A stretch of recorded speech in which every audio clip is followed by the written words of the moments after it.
miserable de mí, ¿quién me librará de este cuerpo de muerte? Gracias doy a Dios por Jesucristo, Señor nuestro.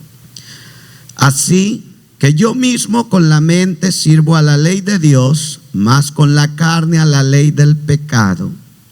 Ahora pues, ninguna condenación hay para los que están en Cristo Jesús, los que no andan conforme a la carne, sino conforme al Espíritu. Amén. Pero hay una cosa que hay que aclarar. Los que no andan conforme a la carne, sino conforme al Espíritu. ¿De dónde nace este conforme? Nace del verso 25 del capítulo 7, donde algunos se confunden. Note, verso 25 del capítulo 7. Gracias doy a Dios por Jesucristo, Señor nuestro. Un plural. Así que yo mismo con la mente sirvo a la ley de Dios, mas con la carne a la ley del pecado. Pero el verso 1 explica que aunque la carne todavía está en nosotros, no debemos dejar que la carne tome el control. Nosotros, aunque todavía respiramos dentro de esta carne, ya no andamos según la carne, sino según el Espíritu de Dios. Y a su nombre. Escuche el verbo usado: ninguna condenación. Este no es un verbo singular, este es un verbo plural. Ninguna. No. Cuando nosotros oímos el sonido de esta expresión, nos damos cuenta que aquí hay un gran plural de consuelo a los cristianos. En la expresión tenemos un gran plural de consuelo a los cristianos. Ninguna. Esto significa que el hombre y la mujer no es sencillamente con la expresión condenado o condenada. Esto nos expresa que la condenación nos cifra más de una. Por eso Pablo explica: ninguna condenación hay. Déjeme explicarle esto. El poder de la gracia en el creyente en Cristo Jesús eliminó los castigos previos a lo que Pablo se refiere. Ninguna condenación en este sentido está utilizando el griego catakarisma. La palabra usada para ninguna condenación es el griego catakarisma. ¿Y eso qué significa, pastor? Significa que el griego catakarisma no está hablando de la sentencia final eterna, sino del castigo impuesto por la falta. Y Pablo dice que no hay ningún castigo, que no hay ninguna corrección previa a los que estamos en Cristo Jesús. Pero hay una especificación a los que estamos en Cristo Jesús. Mi pregunta es: ¿usted está en Cristo Jesús? Ya no hay en su vida ningún anatema, nada digno de corregir.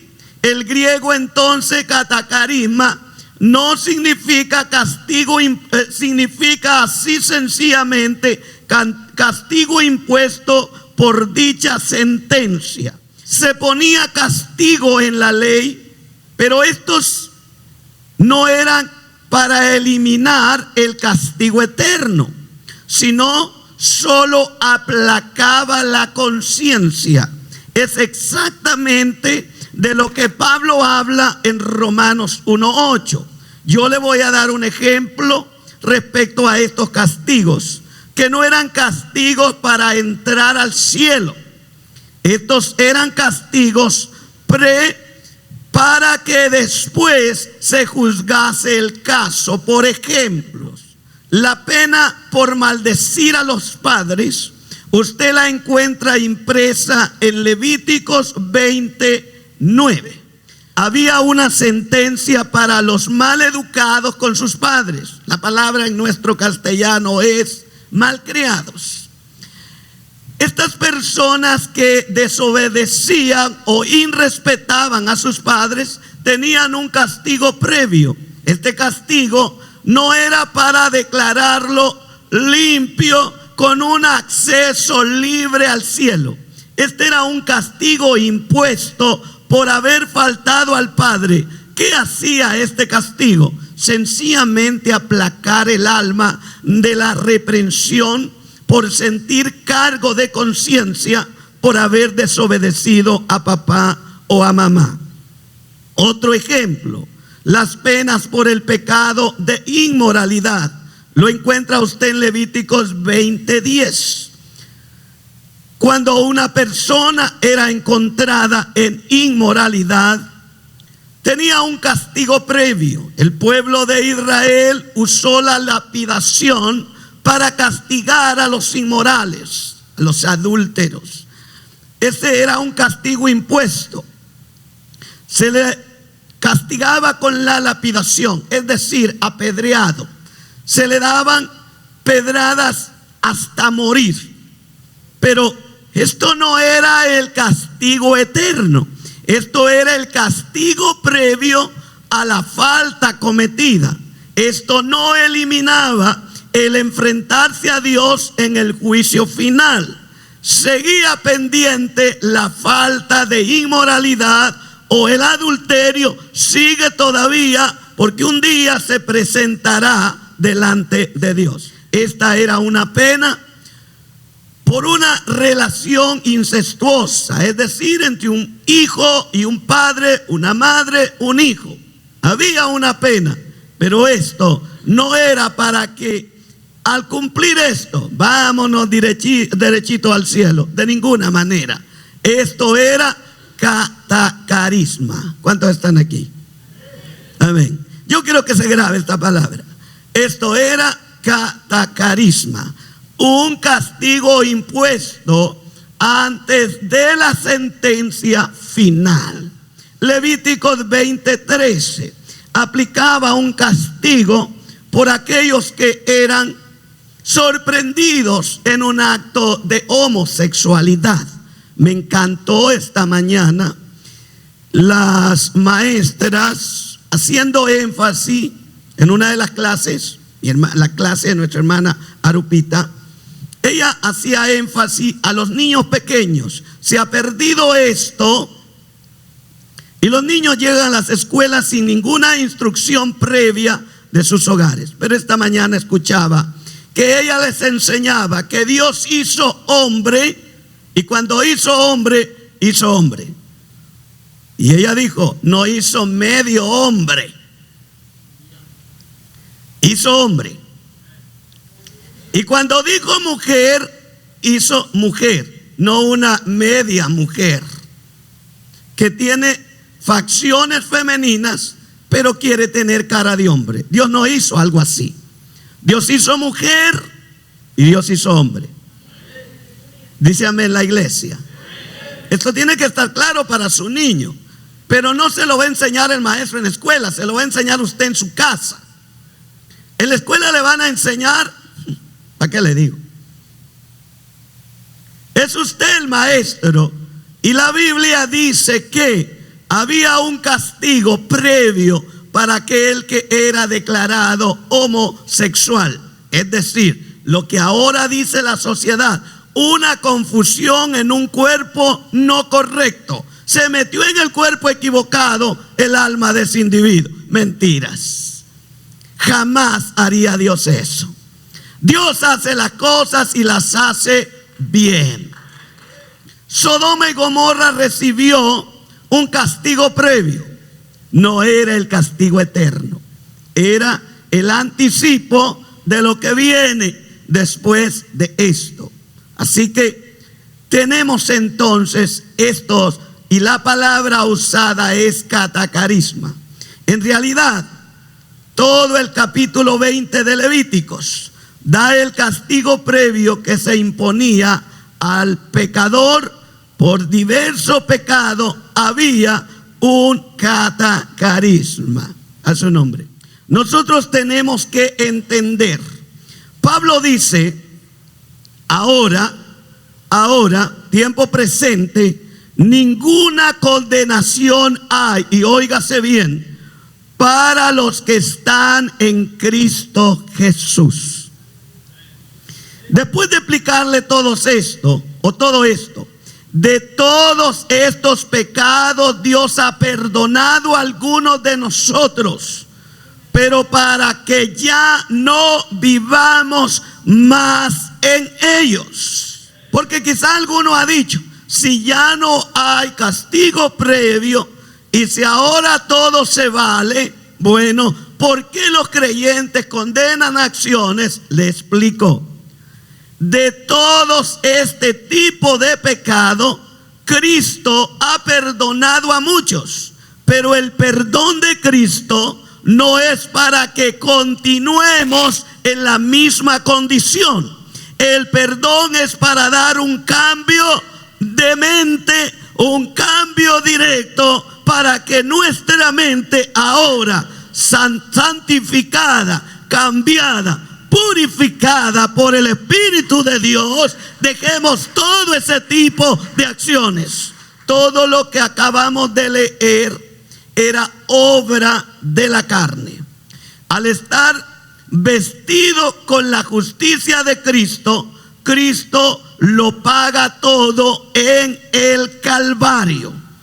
Escuche esto.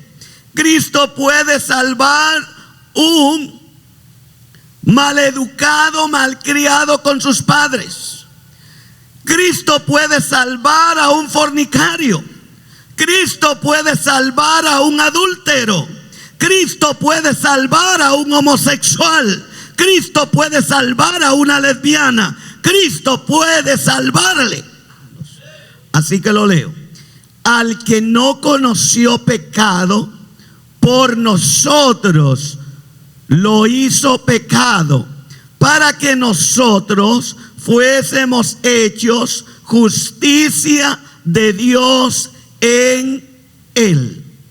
¿Lo oyó? Y muchos de nosotros veníamos con ese tipo de pecado, pero Cristo ya nos ha perdonado. Así que ya no existe ninguna catacarisma. Ahora o eres salvo o eres vividor en el mundo, pero la palabra de Dios deja claro que Cristo está esperando al pecador para que venga a sus pies. Así que entonces, de acuerdo a la lista que le he dado, se excluye, pues así, toda clase de tradición romana. Usted que tal vez viene de esta tradición, viendo lo que el texto de Romanos 8:1 dice, se excluye toda clase de tradición romana.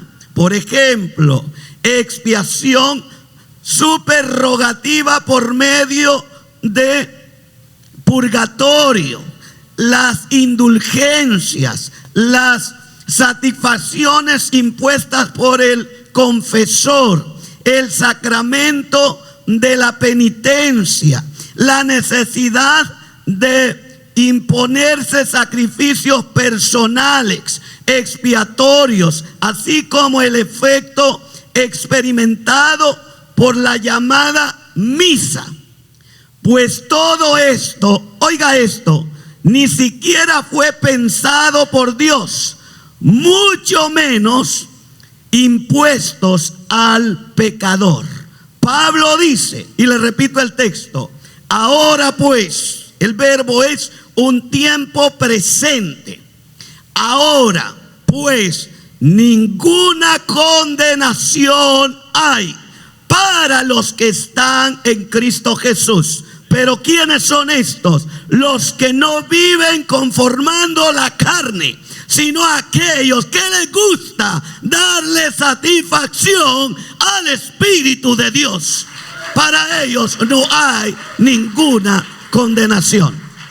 Número 1, los juicios que le esperan al hombre o los juicios que le esperaban al hombre después de nacer y pecar. Cuando nosotros vemos el plural de Pablo, ninguna condenación, podemos entonces comenzar a examinar a qué se refería Pablo con esto de ninguna. Porque no dice ya no hay condenación, sino que él explica ninguna. Eso me hace ver que era más de una sentencia la que pesaba sobre el hombre. La verdad es que el hombre tiene 3 juicios que son seguros después del nacimiento y del pecado personal. Y escuche que dije 3 juicios después del nacimiento y del pecado personal. Déjame explicar esto. Hay una pequeña confusión con el pecado. Dios no condenará a un niño recién nacido, infante inocente. Dios condena al pecador liberal, que después de tener conocimiento y razón plena que hay un Dios que juzgará el pecado, aún así el hombre peca. Pero los niños, dice la Biblia, son de Cristo.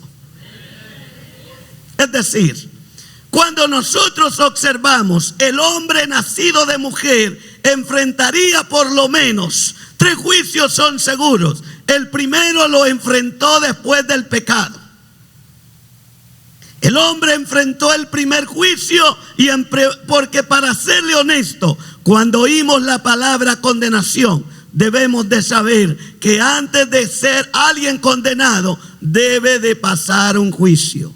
Es decir, si yo le traduzco esta palabra, es que los creyentes no enfrentaremos ningún juicio, porque para los creyentes está reservada una palabra. La palabra griega para esto es bima. Bima significa que los creyentes no enfrentarán ningún juicio de Dios. Los creyentes nos presentaremos ante el tribunal de Cristo. ¿Para qué? Para recibir los galardones de las promesas que Dios dio a los que le aman, a los que le temen, a aquellos siervos que se han esforzado.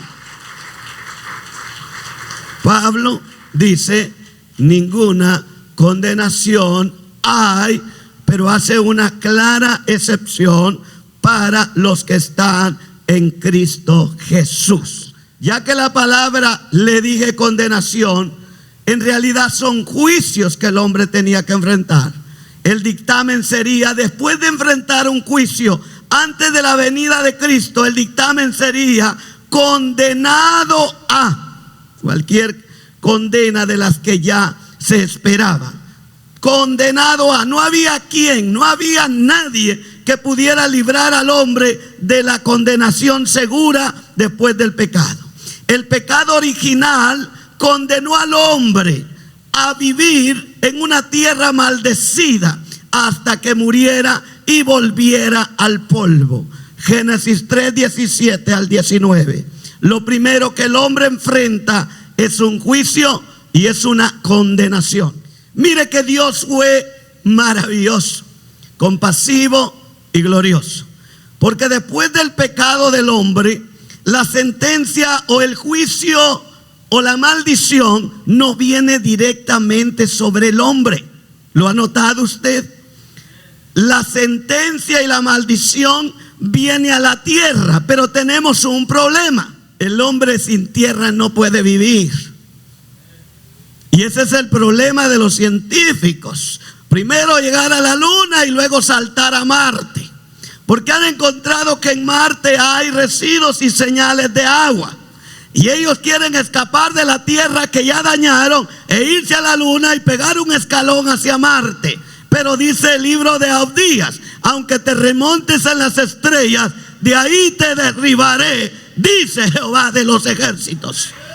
Y si nadie se lo había dicho, déjeme recordarle que antes que usted inventara sus aviones y sus cohetes, ya Dios lo sabía. Por esta razón, la tierra fue maldecida y el hombre fue condenado. La primer condena viene que tiene que vivir en una tierra bajo maldición, que para comer el pan diario había que sudar día a día, y después del sudor volver a la tierra que lo vio nacer. Y esta no era el principio del hombre. El principio del hombre era nacer y vivir adorando a Dios eternamente con este cuerpo que Dios nos dio. Pero el hombre no quiso. Así que la primer condena la encontramos en el libro de Génesis, capítulo 3, verso 17 al 19. Ahí está la condena. Y Dios maldijo la tierra por causa de la desobediencia del hombre.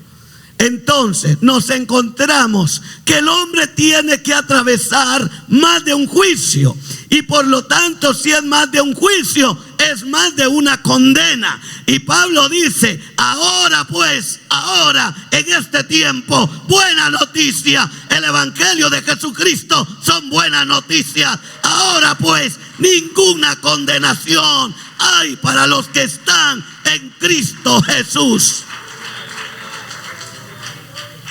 Es interesante, porque Pablo, antes de hablar esta palabra, él explicó en el verso 26, Pablo dijo aquí: así que yo con esto sirvo a Dios y con la carne sirvo al pecado. Y algunos se quedan en ese texto y no salen de ese texto y dicen lo siguiente: pero no entiendo el texto, pastor, porque se encierra en el texto. Y este texto tiene una salida, tiene su contexto. Y el contexto es Romanos 8:1. Pablo dice ahí: pero él no vive conformando la carne. Esto significa que aunque está en él, ya no ejerce poder en él. Porque Dios ha dado su Santo Espíritu para contrarrestar los deseos mundanos que hay en nosotros. Hay poder en el Espíritu de Dios. ¿Cuántos dicen amén a eso? Por cuanto todos pecaron, están destituidos de la gloria de Dios. Pero Romanos 5:8 dice: mas Dios muestra su amor para con nosotros, en que siendo aún pecadores, Cristo el Rey murió por nosotros. Hijitos míos, estas cosas os escribo para que no pequéis. Y si alguno hubiere pecado, abogado tenemos para con el Padre, a Jesucristo el justo. El hombre trae en su genética el ADN de Adán. ¿Cuántos sabían eso? Génesis 6:5. El hombre desde que nace es atraído por el mal y peca.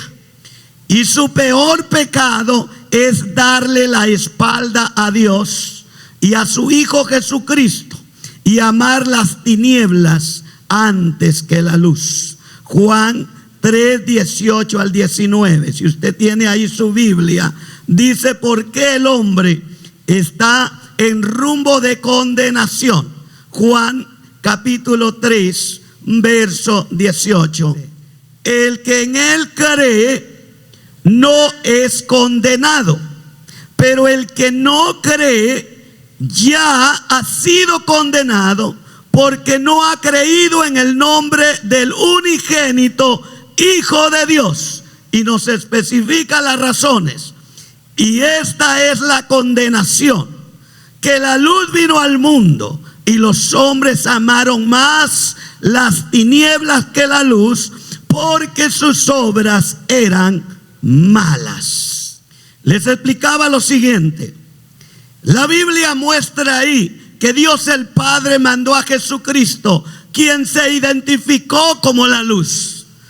Al ver a aquellos judíos que celebraban la fiesta de los tabernáculos y encendían aquellas lámparas para recordar su peregrinaje por el desierto, el Señor, viendo a esos hombres y viendo cuando encendían tremendos candelabros, explicó y dijo lo siguiente: yo soy la luz del mundo. El que me sigue no andará en tinieblas.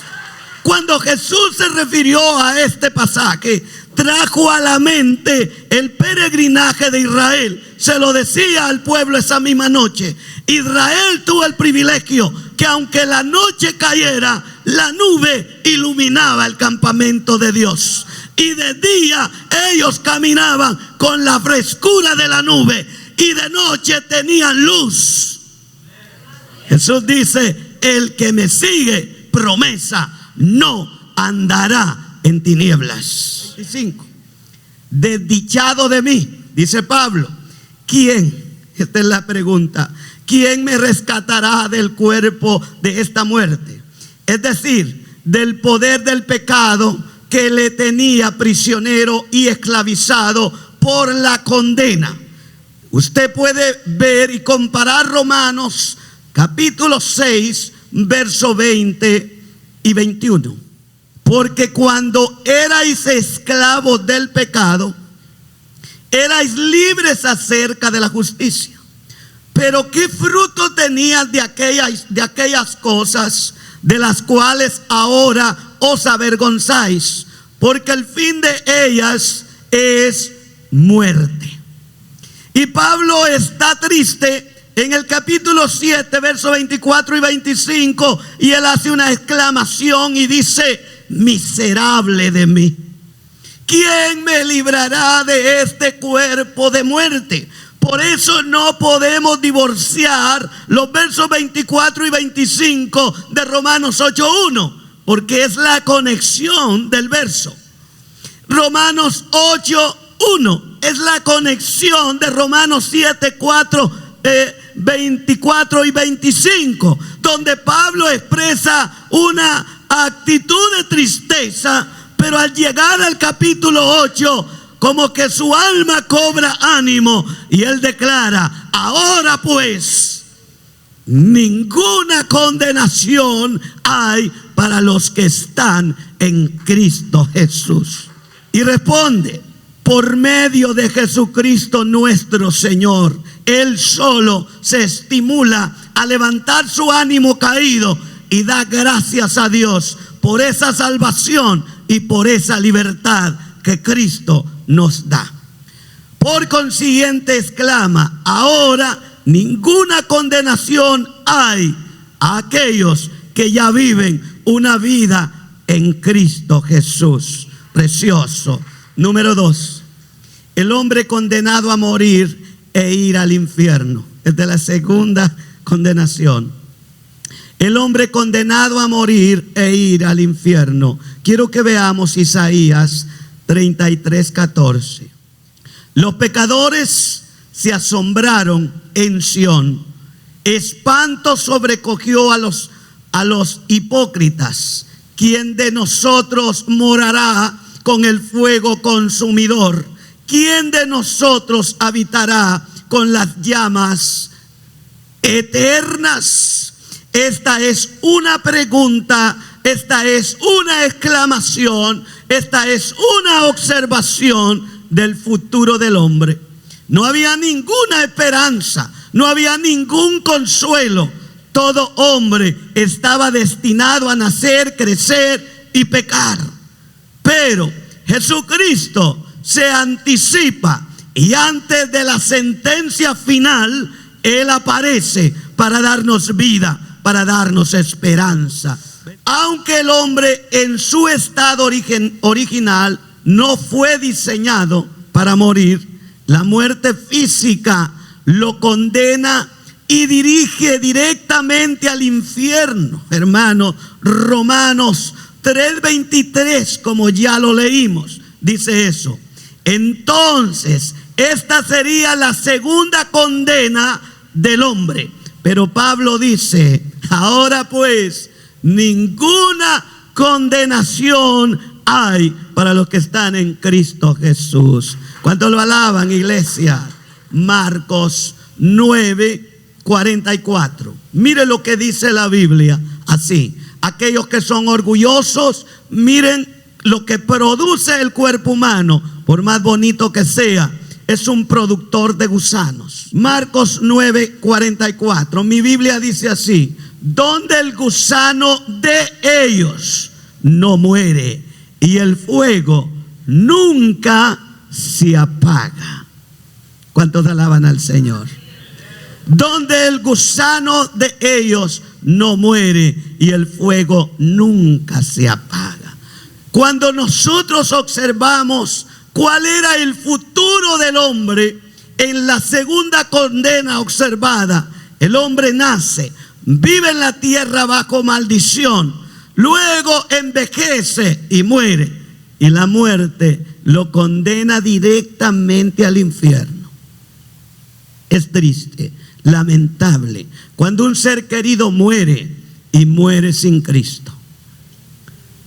Cuando usted ve a una persona llorar porque su ser querido murió y no tenía a Cristo, nunca le diga no llores, dígale llora, date vuelo,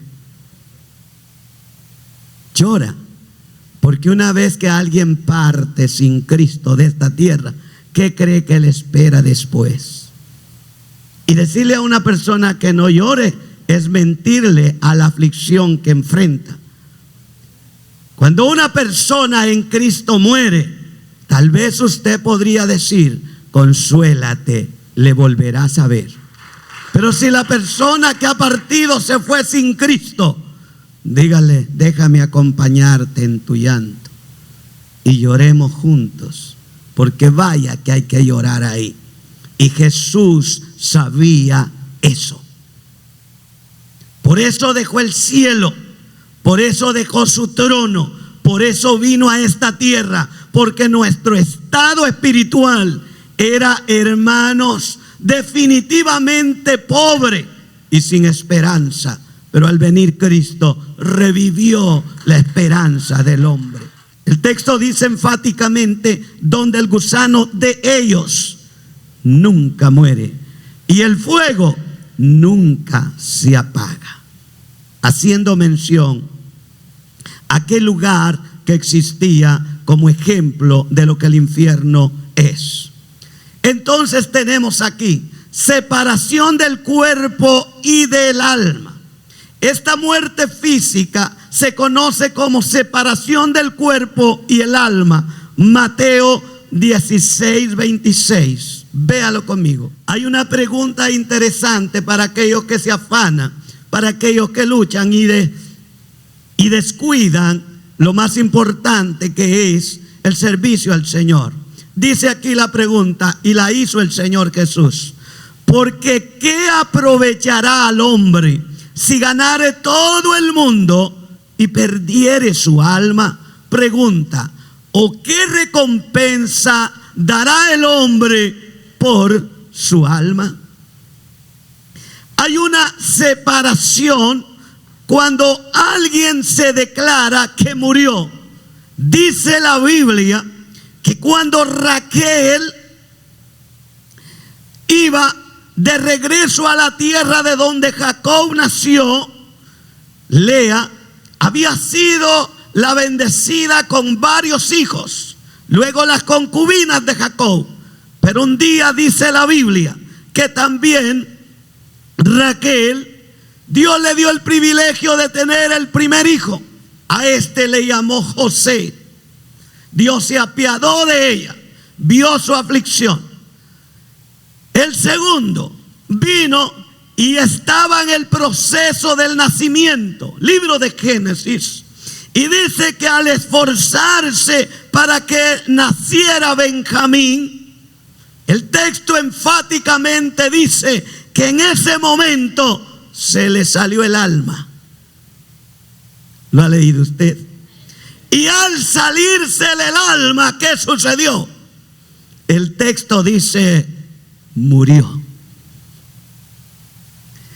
Lo que aquí es declarado muerte es separación del alma y el cuerpo físico, el vehículo en donde nos movemos. Llega el momento que sale y se va, y este cajón queda inerte. Esa es otra de las condenas que el hombre tiene que enfrentar. Esa es otra de las condenas que el hombre debe de pasar. Eso es tan natural. El alma va a abandonar un día.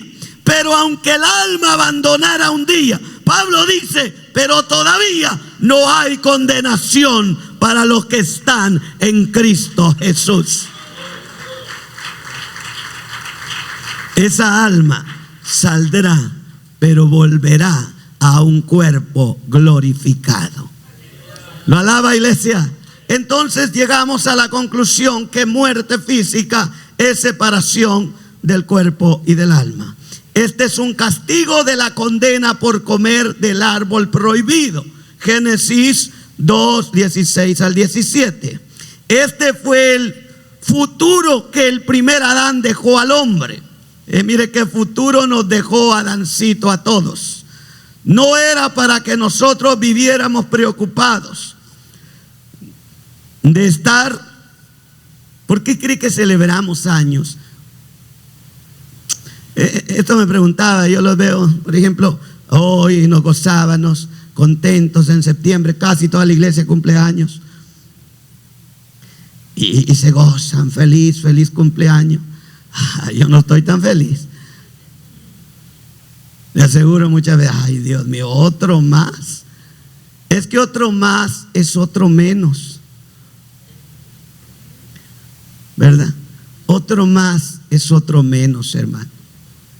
El hombre no había nacido para eso. No vemos a Adán celebrando cumpleaños. Ay, sí, Adán hizo un festejo porque cumplió. No celebraba años. Él había nacido para ser, dice la Biblia, que fuimos hechos a la imagen de Dios. Y Dios no muere. Dios es eterno. Y el hombre es hecho a la imagen de Dios. Pero el hombre, por el pecado, tiene que pasar este otro juicio. Amén. Y es condenado a la muerte. Y así va escalando. No hacia arriba, sino hacia abajo.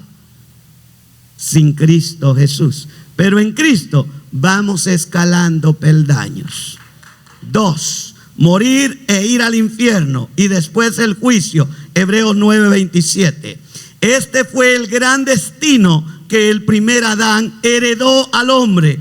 Y por esta está condenado a la muerte y al sufrimiento. Tercero, y con esto termino. Y por último, el tercer punto.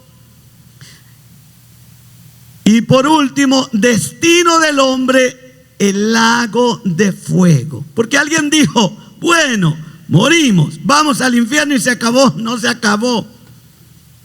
Apocalipsis 20:14. En la tercera que le dije que Pablo nos mostraba, y él dice, ninguna condenación hay para los que están en Cristo Jesús. Vaya a Apocalipsis 20:14 y veamos ahí lo que dice la Biblia. El infierno no es el final del hombre. Yo quiero que lo tenga, y cuando lo tenga me diga amén.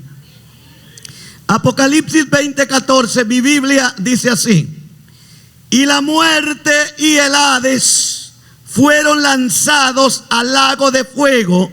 Esta es la muerte segunda. ¿Escuchó esto? Y la muerte, la palabra Hades es traducida en nuestra Biblia, Hades es el infierno mismo. Y la muerte y el Hades fueron lanzados al lago de fuego, donde estaba la bestia y el falso profeta. Así dice su Biblia. Estas dos van, porque siempre van juntas. Apocalipsis capítulo 6, verso 5 en adelante, dice que estas cabalgan juntas. Nosotros estamos viendo algo de esto los lunes, y estoy trayendo párrafos de Apocalipsis después de la oración, y estamos enseñando en estos días. No significa que vamos a seguir, pero hemos enseñado, estamos dando Apocalipsis 6 para que la gente comience a ver, porque algunos no se han dado cuenta en el tiempo que están viviendo. Pero quiero que sepa que Dios me ha mandado a predicar y a prevenirle para que usted esté apercibido. Cristo viene pronto. Bendito Dios. Pero la Biblia dice que cuando en Apocalipsis 6 sale un caballo negro, y junto a él el Hades le seguía. Amén. Junto a ese caballo negro le sigue el sepulcro, el Hades le seguía. Siempre caminan juntos. Pero el Hades y el sepulcro no es el fin del hombre. Apocalipsis 20:14 dice que tanto el Hades y la muerte serán lanzados al lago de fuego, que arde con fuego y azufre. Y la Biblia la llama, esta es la muerte segunda. Una condenación más de la cual, y gloria a Dios que nos libró. Bendito Dios que Él nos libró, hermano. Esto es maravilloso. Tú ya no estás condenado al infierno. Tú ya no eres reo de maldición. Tú eres uno bendecido por Dios. Tú eres bendecido por Dios. Es verdad que vivimos y sufrimos en esta tierra maldecida, pero cuando muramos vamos a ir con Cristo. No vamos a ir en el Hades, no vamos a ir como la muerte será lanzada. Usted y yo ya no experimentaremos la segunda muerte. ¿Cuántos alaban a Dios por eso? Por eso Pablo dice, ninguna condenación hay para los que están en Cristo Jesús. Pero los que hemos recibido y aceptado a Cristo, Pablo dice que estamos libres de esa condenación. Esta ausencia de condenación, por cierto, no es para cualquiera, sino solo para aquellos que en el transcurso de vida han declarado: yo recibo a Cristo como mi Salvador personal. ¿Sabe? Esta declaración es enfática, y todo aquel que ha hecho una declaración pública y la ha creído y vive una vida para Dios, yo quiero también alentarte con esta palabra: pueblo de Dios, bendito de Dios. Escucha esto que te voy a decir. Es verdad que vives en este cuerpo y cada día te tienes que enfrentar a pruebas, tentaciones, y a veces sientes que eres seducido por el mal y sientes que tu cuerpo no resiste más. Sí puedes resistir, sí puedes aguantar. Y aunque muchas veces tus pensamientos te turben y a veces digas: ay, pero ¿qué estoy pensando? Saca ese pensamiento en el nombre de Jesús y déjate caer en sus brazos, y no hay ninguna condenación para ti, porque tú has dado desde ya tu vida a Cristo Jesús. No hay ningún juicio que pese sobre ti. No hay ninguna condenación que venga a ti. Eres libre de toda condenación. Cuando Jesús decía eres libre, es porque eres y somos libres. Ponte en tus pies esta tarde.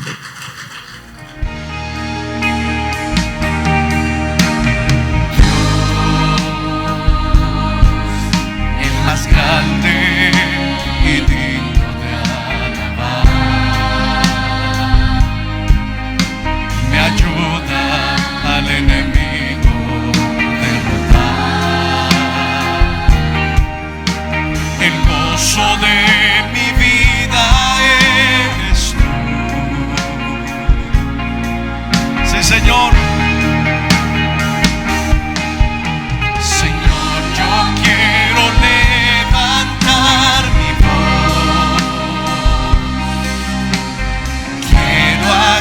Agradecerte por tu obra en mi vida, Señor. Confío en tu grande amor. Solo tú eres Dios eterno, solo tú transformas mi ser. Señor, yo quiero leer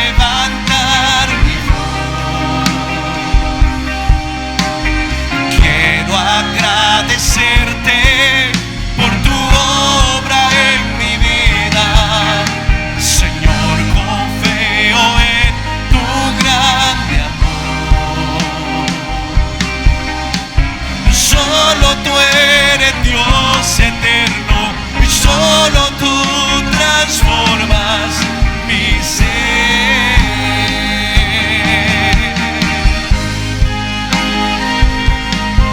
El gozo de mi vida eres tú, Señor. El gozo de mi vida, el gozo de mi alma. Oh Señor, por eso te agradecemos en esta tarde, por la salvación de nuestras vidas, Señor. Oh, te adoramos, te alabamos, Señor. Te adoramos. Levante su voz y adórele, mi hermano. Señor, yo quiero levantar mi voz. Quiero agradecerte por tu obra en mi vida.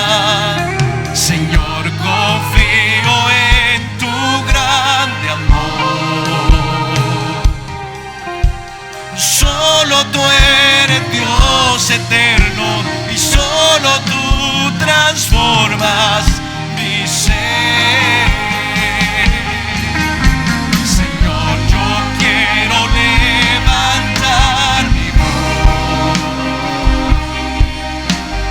Quiero agradecerte por tu obra en mi vida.